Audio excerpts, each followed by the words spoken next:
Outro dia eu contei aqui a história do Tucker Torpedo, carro idealizado por um visionário no final da década de 40 que, de tão avançado, teria incomodado algumas grandes montadoras dos Estados Unidos. A pressão das gigantes teria levado a fábrica à falência e os carros sobreviventes se tornaram valiosos itens de coleção. O que nem todo mundo sabe é que na década de 60, uma história parecida aconteceu aqui, no nosso querido e explorado Brasil. Meu nome é Eduardo Mello, esse é o Fatos Automotivos, e se eu tô falando nisso, não precisa ser Albert Einstein para saber que é exatamente esse o tema da nossa prosa de hoje.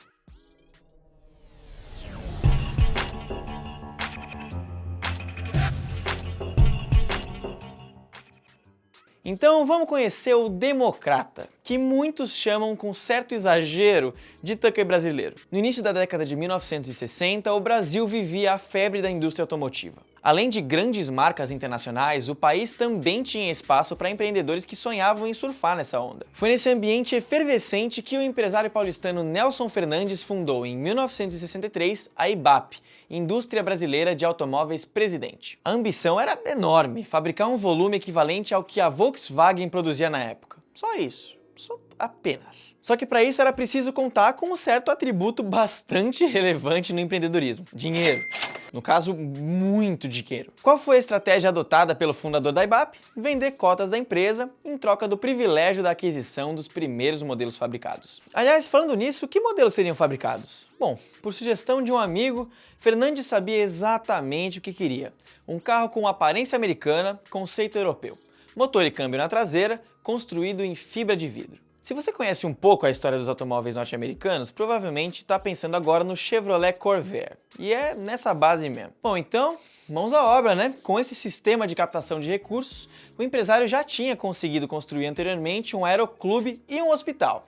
Então, não tinha como dar errado. Mas deu. Para a construção da fábrica, um imenso terreno foi comprado no quilômetro 32 da rodovia Anchieta, que liga São Paulo ao Litoral Sul. É claro que um projeto tão ambicioso desses, e 100% nacional ainda por cima, não passaria despercebido. Então, em 1964, uma reportagem da mais importante revista de automóveis do país já colocava em dúvida a viabilidade e a credibilidade do empreendimento. Em meio polêmicas, a venda das cotas seguia adiante. Mais de 1.080.000 pessoas se comprometiam a aderir à proposta e colocavam dinheiro no negócio. O financiamento por parte de cotistas chamou a atenção de órgãos responsáveis por proteger a economia popular e, a partir de então, a IBAP passou a ser alvo constante de investigações e questionamentos. Você conhece a história, né? Para piorar, o carro havia recebido o sugestivo nome de Democrata e após o golpe militar passou a contar com certa antipatia do governo federal por razões óbvias. Era preciso dar uma resposta e nada melhor do que, afinal, mostrar o carro que tanta gente estava comprando de forma antecipada.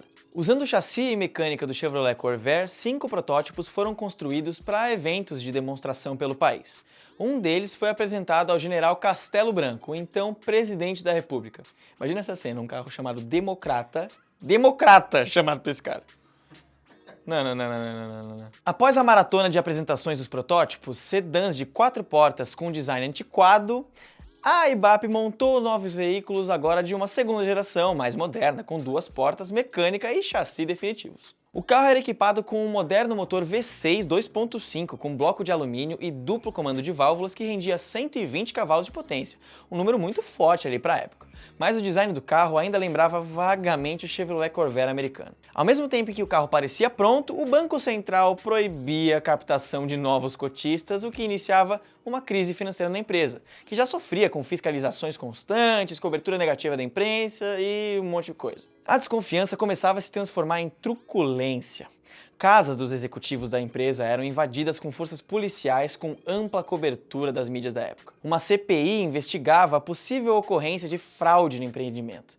A tempestade perfeita se formava. E mais ainda estava por vir. 500 motores importados da Itália para abastecer os primeiros carros foram apreendidos como contrabando. Apesar da documentação apresentada, a carga não foi liberada e virou sucata, dá para acreditar? Em visita às instalações da IBAP, a reportagem da maior revista de automóveis do Brasil encontrou só algumas poucas carrocerias de fibra no chão e quase nenhum funcionário. O Banco Central também foi à fábrica e emitiu um parecer dando conta de que a empresa não tinha funcionários nem fornecedores para montar automóveis em série. Não tinha mais o que fazer. A indústria brasileira de automóveis Presidente chegava ao fim em 1968, com um prejuízo nas contas bancárias de mais de 80 mil pessoas que acreditaram no projeto e nenhum carro foi entregue. Afinal, sonho ou golpe? Não existe até hoje uma resposta definitiva. Restou aí a história. Durante mais de 20 anos, os escombros da Ibap guardaram as carrocerias já prontas, partes mecânicas, ferramental e até alguns acessórios, como faróis e lentes para lanternas. Após a liberação da área pela Justiça, os irmãos José Carlos e José Luiz Finardi, proprietários do Centro Automotivo Finardi, conseguiram adquirir 2 carros quase completos que foram caprichosamente concluídos por eles. Um terceiro também foi finalizado e hoje eles compõem um seleto grupo de 3 raríssimos sobreviventes de uma das mais curiosas histórias do universo automotivo brasileiro. Nelson Fernandes continuou empreendendo. O Preston Tucker brasileiro morreu em janeiro de 2020, sem nunca deixar de defender publicamente o seu sonho. E seguindo a linha de Tuckers brasileiros, assim como nós e assim como muitos de vocês provavelmente, acho que a gente podia se ajudar e quem sabe criar algo novo aqui no Brasil, né? Compartilha, se inscreve, dá um like nesse canal, porque a gente vai trazer cada vez mais conteúdo diferente para vocês. Valeu!